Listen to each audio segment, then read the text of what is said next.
오늘 우리에게 주시는 하나님의 말씀은 신약성경 데살로니가전서 5장 16절에서 18절까지 말씀이 되겠습니다. 데살로니가전서 5장 16절에서 18절 3절밖에 안 되니까 같이 우리 합독하도록 하겠습니다. 같이 읽겠습니다. 같이 읽겠습니다. 네, 찾기 어려우신 분들 앞에 다 나와 있습니다. 같이 읽겠습니다. 시작. 항상 기뻐하라, 쉬지 말고 기도하라, 범사에 감사하라. 이것이 그리스도 예수 안에서 너희를 향하신 하나님의 뜻이니라. 아멘. 아멘. 헬렌 켈러가 지은 자서전적인 얘기 지은 책 가운데 3일 동안만 본다면 이런 책이 있습니다. 그 책의 내용에 보면 자기의 소원을 얘기하고 있죠. 만일 헬렌 켈러는 장님이죠. 만일 내가 유일한 소망이 하나 있다면 3일 동안 눈을 뜨고 보는 것이다.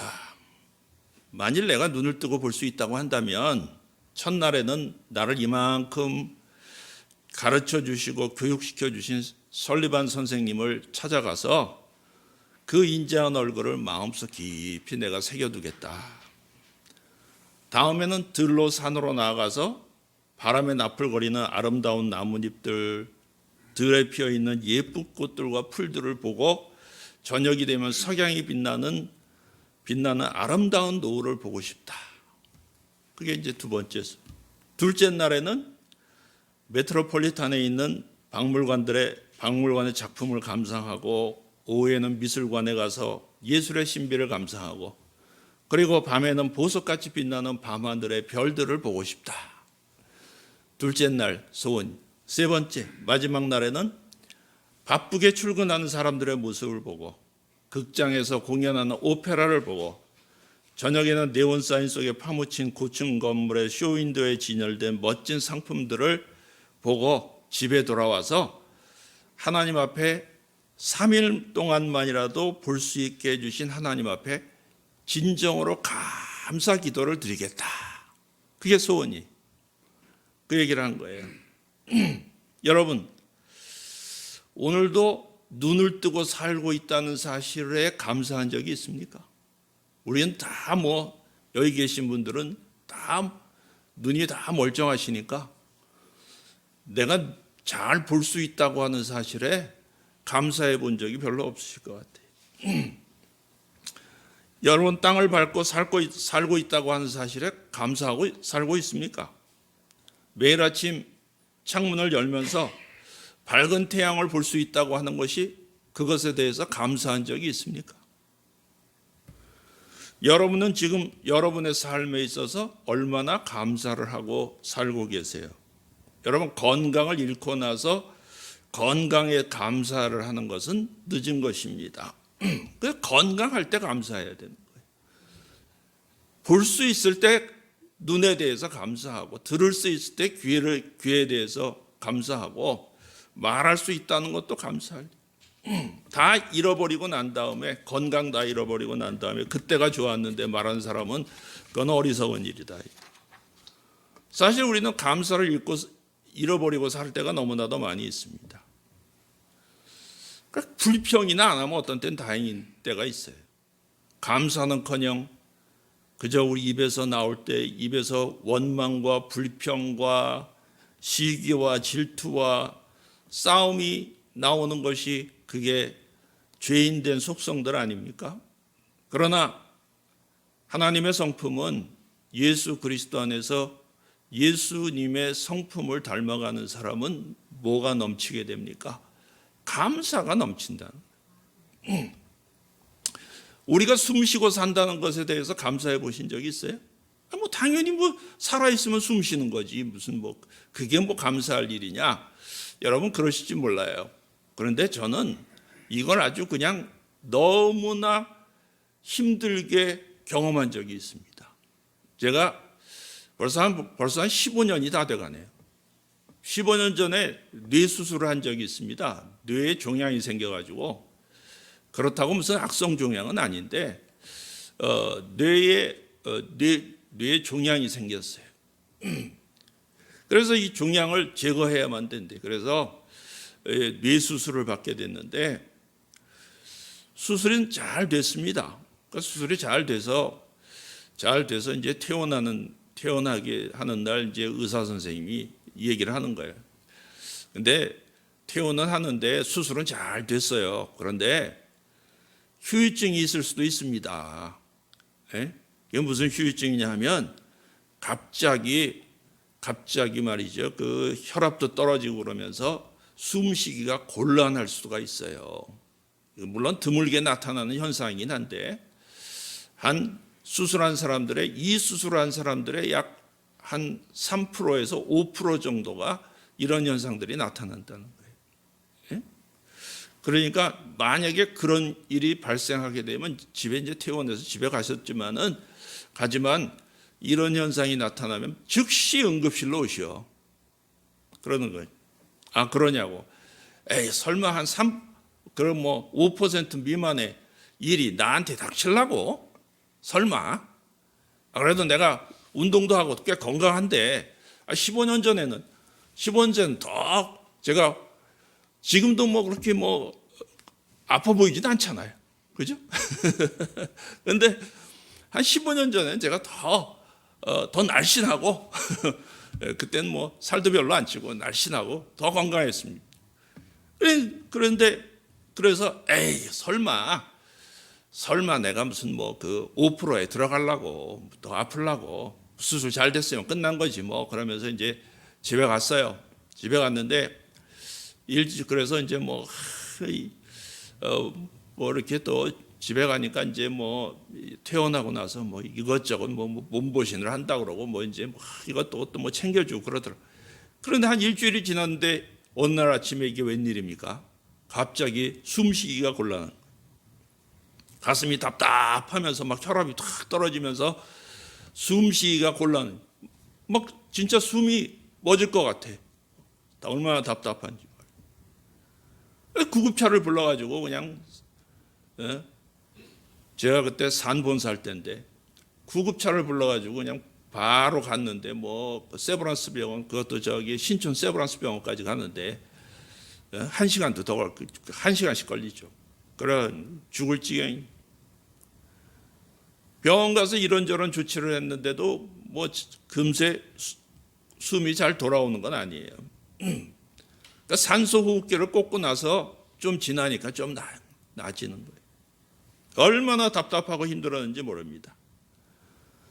일주일가량. 그런데 그게 회복되기까지 정상적으로 숨이 쉬어지기까지 그때부터 또 일주일이에요. 일주일 동안 산소 호흡기를 달고 있었어요. 여러분 그때 병상에서 하나님 앞에 기도하면서 또 감사할 조건이 생각나는. 야, 내가 평소에 숨 편하게 쉬는 게 얼마나 감사한 일이냐요. 그걸 모르고 살았더라는. 숨 잘 편하게 쉬는 것만 해도 참 감사할 일입니다. 네. 일주일 동안을 숨을 제대로 못 쉬고 사니까 얼마나 힘들지. 네. 이러다가 잘못하면 숨이 넘어갈 수도 있겠구나. 그런 생각이 몇 번 들었어요. 근데 그렇다고 죽는다는 생각은 물론 안 들더라고요. 뭐 할 일이 아직도 남았는지, 하나님이 설마 나를 뭐 벌써 데려가시겠어? 뭐 할 일이 좀 남았. 그러니까 이게 제가 여기 오기 훨씬 전입니다. 훨씬 전이죠. 그래서 그때 살려가지고 여기 광교 남서울 비전교회를 보내셨나 봐. 그러게. 그때 제가 이 목회를 하던 때가 아닙니다. 대학교 교수를 하고 대학교 가서 강의하고 컨설팅하고 교회들 코칭하는 사역들하고 NCD 코치로 사역하던 그런 때였어요. 근데 하나님이 아무튼 살리신 이유가 있겠지요. 그래서 여기 어쨌든 참 그때 생각을 해보면 숨 쉴 수 있는 게 얼마나 감사한 일인지 몰라요. 아마 그것을 저 같지는 않지 몰라도 비슷한 경험을 하신 어르신들도 아마 계실 겁니다. 그렇죠? 숨 편하게 쉴 수 있다는 게 얼마나 감사한 일이냐. 숨이 안 쉬어져 보면, 숨이 잘 안 쉬어져 가지고 산소 호흡기를 꽂고 보면은 숨 쉬는 게 얼마나 감사한 일. 우리가 읽은 말씀 중에서 하나님께서는 우리에게 범사에 감사하라고 말씀하십니다. 이 말씀을 읽으면서 그걸 감사할 일이 있어야 감사를 하지, 그렇게 생각이 들지도 몰라요. 그런데 하나님께서는 감사하라고, 우리가 감사할 일이 없는데 하나님이 감사하라고 명령하시겠습니까? 범사에 감사하라는 말씀 속에는 우리가 살아가는 모든 삶 속에서 하나님께서 감사할 수 있는 조건들을 주셨다는 말이에요. 매일 평범한 삶 속에서 감사할 일들이 얼마나 많이, 추수감사주의를 맞아서 올해 같아서는 진짜 감사할 일이 한 개도 없을 것 같다, 그런 생각이 드시는 분들도 있을 거예요. 이 코로나에 말이야, 경제는 어렵고, 맨날 이거 마스크 쓰고 다녀야 되고 말이야. 교회 와서도 뭐 마스크 쓰고 뭐 떨어져라, 뭐 붙어라, 뭐 손 씻어라, 뭘 체온제라 말이야. 가는 데마다 날리고 말이야. 그러니까 뭐 도대체 여러 가지로 힘들고 어려우니까 그것뿐만 아니라 뭐 경제적으로도 많이들 되게 어렵잖아요, 지금. 그래서 무슨 감사할 게 뭐가 있어? 도무지 감사할 거라고는 별로 찾아볼 수 없는 그런 한 해를 보내고 계실지도 몰라요, 대부분. 그러나 보십시오, 여러분, 우리가 알고 있는 추수감사절의 유래만 해도 그렇습니다. 본래 이스라엘 사람들에게 있어서 성경에는 추수감사주의란 말은 없어요. 그럼 뭐냐? 수장절입니다. 수장절. 이스라엘의 3대 절기 중에 하나인 수장절. 수장절이 추수한 곡식을 다 추수해 놓고서 하나님 앞에 올 한 해 하나님께서 우리에게 먹을 양식을 주셨습니다. 그것을 감사하는 절기가 바로 수장절이에요. 우리가 지키는 그게 추수감사주일로 바뀐 거예요. 우리가 지키는 추수감사주일은 미국 청교도로부터 유래했습니다. 미국 청교도 알다시피 메이플라워를 타고 청교도들이 신앙의 자유를 찾아서 고향을 떠나서 신대륙 아메리카에 도착을 했습니다. 그리고 풍성한 첫 곡식을 거두고 칠면조를 잡아서 파티를 하면서 첫 번 감사절을 지냈다고 우리가 생각하고 있지만 사실은 그렇지 않다는 거예요. 저들이 처음 도착해서 정착해서 농사를 지었는데, 한여름 동안 고생해서 농사를 지었는데 사실상 별로 수확이 없었습니다. 약간의 옥수수만을 거뒀을 뿐입니다. 완두콩씨도 뿌렸지만 싹이 나면서 말라버렸습니다. 보리도 밀도 뿌려봤지만은 이것들도 토질이 달라서 다 그만 실패하고 말았습니다. 이제 겨울이 닥쳐옵니다. 11월 달이 됐어요. 먹을 게 별로 없습니다. 그냥 옥수수 좀 거둔 거, 뭐 시원치 않은 곡물들 조금 거둔 거, 그거밖에 없었습니다. 추운 겨울을 어떻게 지낼까? 거기다가 유행병까지 돌아가지고 많은 사람들이 풍토병으로 또 죽었습니다. 본토에 들어가니까 또 인디안들이 공격을 합니다. 왜 자기네 땅에 백인들이 쳐들어왔냐, 이방인들이 와가지고 우리 땅을 뺏으려고 하냐 그러면서 인디언들이 공격해서 또 수많은 사람들이 죽었습니다. 신앙의 자유를 찾아서 여기까지 왔지만 그들이 정착한 생활이라고 하는 것은 참으로 어렵기만 했습니다. 그래서 그들은 처음 거둔 조금의 양식들, 특히 옥수수, 주로 옥수수가 위주였었지만은 그것을 놓고 하나님 앞에 감사 기도를 드렸다는 거예요. 하나님 감사합니다. 우리가 진정으로 이제 마음껏 신앙생활할 수 있는 땅에 와서 마음껏 주님 앞에 예배드리고 찬송하고 기도할 수 있도록 인도해 주신 하나님 참 감사합니다. 예? 그래도 일용할 양식을 주셔서 겨울을 날 수 있도록 최소한의 양식이지만 그래도 일용할 양식을 주신 거 감사합니다. 이게 바로 추수감사절의 시작이란 말이에요. 추수감사절은 화려하고 뭐 칠면조 뭐 지금이야 무슨 뭐 칠면조 자꾸 말해 미국 사람들 보면 막 상다리가 휘어지게 막 쫙 차려놓고 말이야. 칠면조 고기를 다 이렇게 해서 말이야 올려놓고 말이야. 장식을 하고 막 그렇게 번쩍번쩍하게 해놓고 막 추수감사주의를 되게 하지만 온 가족이 모여가지고 막 그러면서 하지만은 처음 추수감사주의는 그런 게 아니었다는 거죠.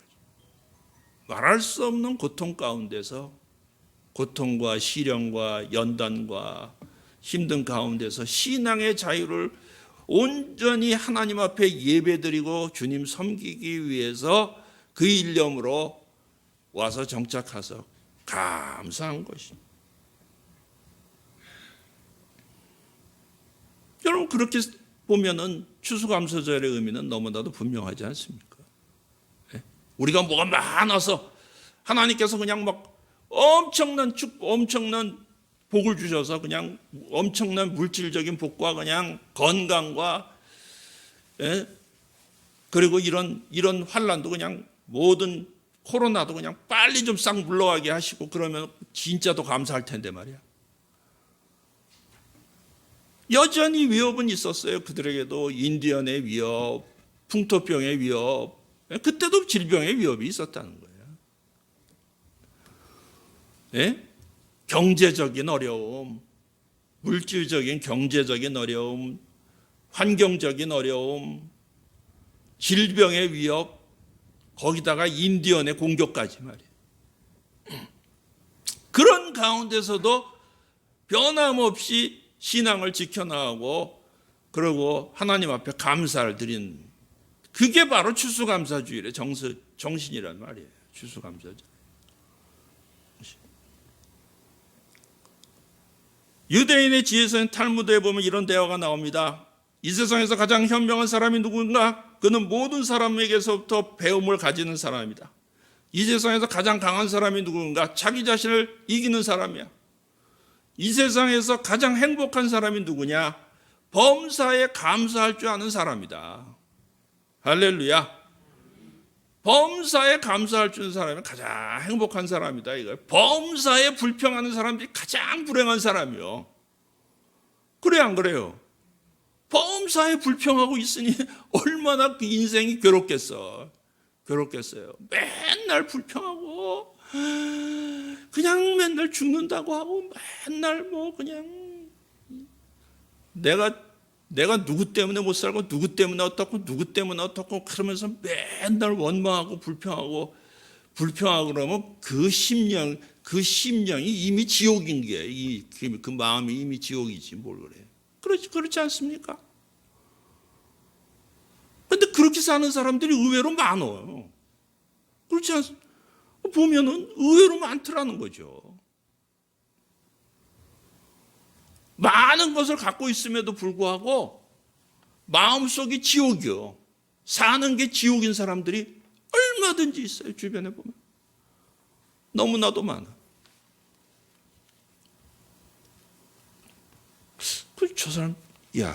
저 사람이 갖고 있는 거 한 100분의 1만 갖고 살아도 죽을 때까지 먹고 살고 쓰는데 아무 지장도 없을 텐데 100배나 갖고서도 왜 저렇게 불행하게 살지?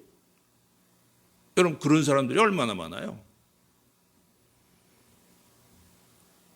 얼마나 많습니까?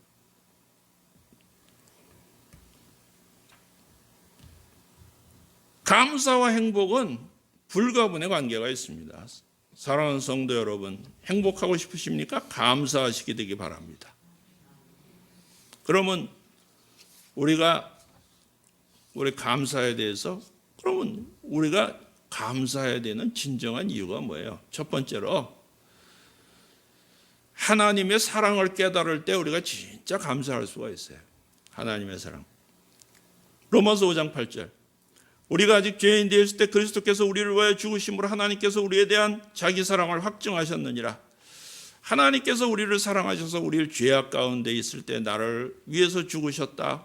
독생자 예수 그리스도를 보내주셔 피 흘려 우리를 구원하셔서 하나님의 자녀가 되게 한 이 구원의 은총을 깨닫는 사람이 감사할 수가 있습니다. 여러분이 만약에 큰 죄를 저질렀어. 그러면 여러분 대신에 감옥에 들어갈 사람이 있겠습니까? 네? 물론 그렇게 할 수도 없지만, 법적으로 그렇게 할 수도 없지만, 내가 큰 죄를 저질러 가지고 판결을 받았어. 7년형 이렇게 판결을 받았어. 예를 들어서. 그러면 나 대신에 감옥에 들어갈 사람이 있어요? 없죠. 더더욱이 나를 위해서 대신 죽어줄 사람이 있습니까? 돈도 안 빌려주는데? 그렇죠. 단돈 100만 원도 안 빌려주는데 무슨 대신 죽어줄 사람이 있어요. 그렇잖아요. 세상 그 어디에도 없습니다. 그러나 예수님만은 우리를 대신해서 죽어주셨습니다. 예수님께서 나를 위해서 고귀한 피를 흘려주셨기 때문에 우리가 영원한 생명을 얻을 수가 있었습니다. 할렐루야. 요한복음 13장 1절에 보면 예수께서 자기가 세상을 떠나 아버지께로 돌아가실 때가 이른 줄 아시고 세상에 있는 자기 사람들을 사랑하시되 끝까지 사랑하시니라. 하나님의 사랑을 잘 모르는 분이 있습니까? 하나님의 사랑에 대해서 회의가 일어나는 분이 있어요. 요한복음 13장 1절을 마음에 새기시게 되기 바랍니다. 세상에 있는 나를 사랑하시되 예수님께서 끝까지 사랑하시니라. 여러분을 끝까지 사랑하신대. 끝까지란 말이 언제까지예요? 이 생명 다할 때까지, 천국 가는 그날까지 예수님이 생명 바쳐서 여러분들을 사랑하시는. 나는 결코 혼자가 아닌 신앙 공동체가 있죠. 주님께서는 오늘도 끝까지 너를 사랑한다 말씀하시는 거예요. 우리가 살면서 아이고 나 하나님 믿느라고 믿는데 왜 이런 일이 나한테 일어나는가 이해할 수 없는 때가 있어요. 그때도 주님께서 찾아오셔서 그래도 내가 너를 끝까지 사랑한다. 네? 이 끝까지 사랑을 누가 받고 있습니까? 저와 여러분이 오늘도 받고 있는 줄 믿으시게 되기 바랍니다. 그래서 어떤 형편에 처하시든지 간에 이 코로나 따위가 우리를 망가뜨리고 넘어뜨릴 수 없어요. 그래서 하나님은 끝까지 나를 사랑하신다. 믿으시게 되기 바랍니다. 끝까지 여러분들을 사랑하신다. 끝까지. 이 사랑을 깨달을 때 우리는 어떤 환경에서라도 감사할 수가 있어요. 두 번째는 하나님의 섭리를 깨달아 알 때에 우리가 감사할 수가 있습니다. 우리에게 일어난 사건 중에 우연은 없습니다. 섭리만 있을 뿐입니다. 로마서 8장 28절 우리가 알거니와 하나님을 사랑하는 자 곧 그 뜻대로 부르심을 입은 자들에게는 모든 것이 합력하여 선을 이루느니라. 그렇습니다. 우리가 감사하기 어려운 현실에 닥쳤을 때 우리의 시선을 한번 하나님 앞으로 돌려보시게 되기 바랍니다. 하나님 말씀에 초점을 맞춰봐요. 그러면 감사가 나올 겁니다. 그리스도인의 삶에는 결코 우연이 없다라는 사실을 알게 될 거예요. 여러분 우리 삶에 우연이라는 게 있습니까? 내 일생에 우연이 있어요? 내 일생에서 일어나는 크고 작은 모든 일은 일체 하나님의 뜻하심이 있다는 거예요. 그렇다고 해서 내가 잘못하고 있으면서 그거 합리화하는 데 써먹으면 안 돼요. 물론 그것도 뜻이 있어요. 내가 잘못해서 의도 터지는 것도 그것도 잘못하면 의도 터진다. 그게 하나님 뜻이기도 하지 하긴. 예? 나의 일생에 크고 작은 모든 일체 하나님의 뜻이 있다. 근데 내가 잘못한 것도 없는데 때때로 힘들고 고난, 어려운 일들을 당할 때가 있어요. 그런데 하나님께서는 좋은 일을 통해서만 우리를 축복해 주시는 게 아니고 고난과 역경을 통해서도 하나님께서 우리를 축복해 주시는 것을 알게 됩니다. 우리를 성장시키시는 걸 알게 돼요. 우리가 영적으로 성장하는 것 언제 성장하게 됩니까? 편하고 좋은 때가 아니에요. 언제 보면 내가 그래도 신앙이 자라고 믿음이 자라고 그리고 뭔가 하나님 뜻에 맞는 사람이 되고 좀 그릇이 돼가는 것을 깨달을 때가 그래서 성숙할 때가 언제냐면 그냥 맨날 룰루랄라 평안하고 아무 일도 없고 그냥 온실의 화초처럼 그렇게 있을 때가 아니고 이런 일도 당해보고 저런 일도 당해보면서 그런 가운데서도 하나님의 도우심과 역사하심으로 믿음이 생기고 확신이 더 생기고 믿음이 생기고 그리고 내가 더 영적으로나 모든 면에 성숙함을 그때 더 느끼게 되는 거예요.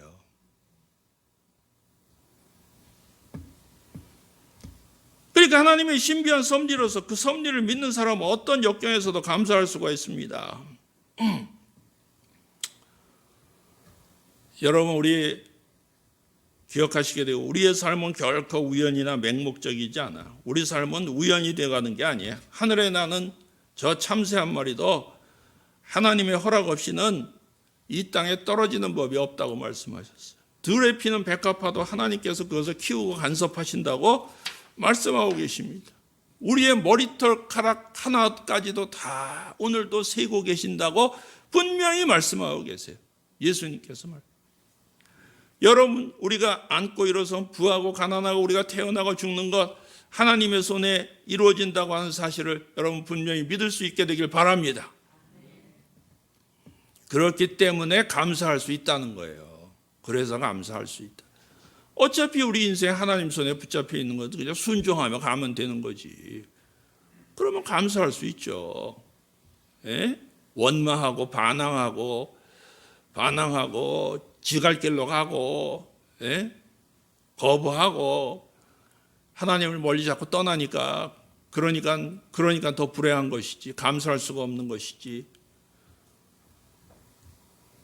오늘도 내 삶이 하나님의 섭리 가운데 하나님의 손 안에 있다고 하는 사실을 분명히 아는 사람들은 어떠한 일이 있어도 감사할 수밖에 없습니다. 그렇습니다. 그래서 뭐라고 말씀하세요? 항상 기뻐하라, 쉬지 말고 기도하라, 범사에 감사하라. 이는 그리스도 예수 안에서 너희를 향하신 누구 뜻이라고요? 하나님 뜻이다. 하나님 뜻이라는 거. 그러니까 기뻐하라는 거예요. 기뻐하라. 기뻐하는 사람, 감사하는 사람이 기뻐할 수 있고요. 감사하는 사람이 기도할 수 있고요. 감사하는 사람이 행복하고요. 감사하는 사람이 믿음도 잘하는 거야. 성장하는 거야. 그 반대인 사람은 다 반대인 거예요. 기쁨도 없고 기도도 안 하고 원망과 불평이 넘치는 사람이 기도 많이 하는 거 봤습니까? 나는 보지 못했어요. 원망과 불평으로 가득한 사람들이 기도하던가요? 찬송하던가요? 기뻐하던가요? 안 하지. 다 할 수가 없지. 할 수가 없는 것이죠. 할 수가 없어요. 그래서 어떻게 보면 기뻐하고 기도하는 거는 사실은 뭐에 달려있냐 하면 감사에 달려있어요. 그래 안 그래요? 그렇잖아. 감사해. 내 마음속에 감사가 있어야 기도도 나오고 기쁨도 있고 그렇게 되는 거지. 감사가 자체가 없고 원망과 불평스럽고 분노, 심지어 마음속에 원망과 불평 정도가 아니라 막 분노와 이런 게 막 넘치는 사람들이 너무 많어. 얼마나 많은지 몰라. 여러분 지금 사회적으로 보십시오. 미쳐 돌아가는 상황들이 여러분 보세요. 무슨 뭐에 어떤 사건이 터지면 거기다 막 댓글이 막 쫙 달리는데 수십만 개 댓글이 달리는데 거기 보면 대개 거기 달린 댓글이 다 거의 뭐예요? 뭐 하나 건수만 잡혔다 그러면 막 댓글이 막 쫙 달리는데 다 욕이잖아, 욕. 그러니까 그 욕을 다는 사람들의 그 심령은 그거 다 뭐예요? 뭘까요? 분노와 원망과 저주와 그런 거지 다. 그렇지 않아요?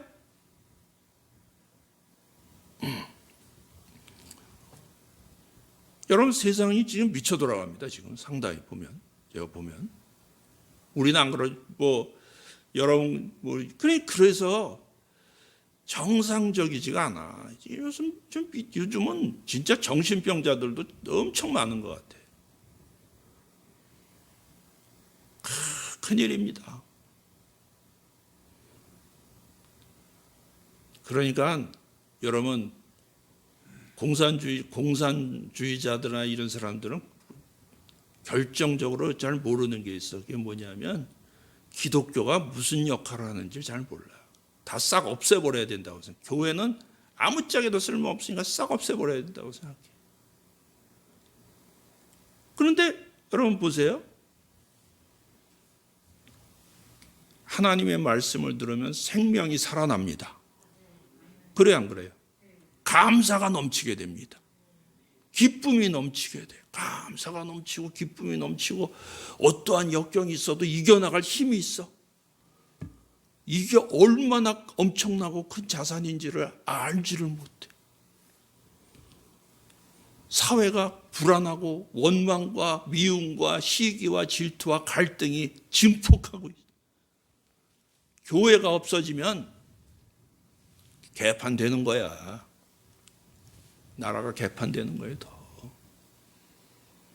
왜? 사람들의 원망과 질투와 시기와 분노와 갈등과 분쟁이 격화돼요. 감사가 어디 있어, 감사가. 네? 다 때려 엎어야 되는데 감사가 어디 있어요. 그러니까 이게 미쳐 돌아가는 거예요. 여러분, 그러나 우리는 그리스도 안에서 그런 세상을 살면서 같이 물들지 말고 뭐 하셔야 됩니까? 항상 기뻐하시게 되기 바랍니다. 쉬지 말고 기도하시고 범사에 감사하시는 생활을 하시게 되기 바랍니다. 그 시작이 뭐냐면 감사예요. 감사하는 마음이 있어. 기뻐도 하고 기도도 하는 거고 기도도 나오는 거고 진짜 기도도 나오는 범사에 감사하심으로 귀한 축복 받아 누리시는 우리 성도님들이 다 되시게 되기를 주님의 이름으로 축원합니다. 기도하겠습니다. 은혜로우신 하나님, 사랑과 은혜가 많으신 하나님 아버지, 금년 한 해 돌아볼 때 정말 저희들에게는 힘든 한 해였었지만 또한 하나님께서 감사할 수 있는 여러 가지 일들을 주심을 고백합니다. 우리에게 건강도 주시고 가정도 지켜주시고 은혜 가운데 살게 하심을 감사드립니다. 특히 이 시간 고난 가운데 있는 성도들이 있다면 하나님을 사랑하는 자들에게는 모든 것이 합력해서 선을 이룬다고 하셨사오니 고난과 시련 가운데서 하나님의 섭리를 믿고 감사하는 성도들이 되게 하여 주시옵소서. 어떤 환경과 상황 가운데서도 하나님의 사랑하심을 믿고 범사에 감사하는 우리 모든 성도들이 되게 도와 주시옵소서. 예수님 이름으로 기도하옵나이다. 아멘.